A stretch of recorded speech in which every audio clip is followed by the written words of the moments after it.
The government of Sri Lanka presented the appropriation bill for 2019 on 5th February 2019 to the Parliament, where nearly 4.5 trillion rupees was allocated for state expenditure, while allocating 2.4 trillion rupees for the state revenue.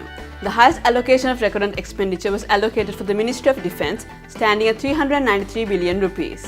The Ministry of Health has been allocated 187 billion rupees, whilst 114 billion rupees was allocated for the Ministry of Agriculture. Meanwhile, the Ministry of Education has been allocated 105 billion rupees. The non-interest recurrent expenditure stood at 1.4 trillion rupees. The capital expenditure for the year 2019 was allocated 838 billion rupees.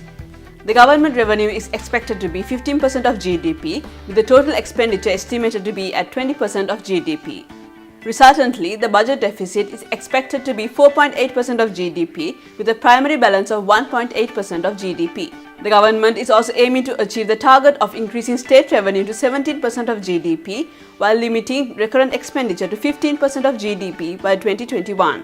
The central bank released the Sri Lankan rupee real effective exchange rate figures for December 2018, which was recorded at 94.65 compared to the 96.23 recorded in November 2018, marking the lowest level of the real since September 2012. This was mainly as a result of the continued rupee depreciation seen during the month of December, where the Sri Lankan rupee depreciated by 1.7% against the US dollar. The Sri Lankan rupee severely depreciated during the last 4 months of 2018, recording a steep depreciation of 11.6% against the US dollar. Resultantly, the Sri Lankan rupee depreciated by 16.4% against the US dollar for 2018. However, the Sri Lankan rupee displayed some recovery in January 2019, where it appreciated by 1.6% against the US dollar. Thank you for tuning in, and do join us again next week for another update.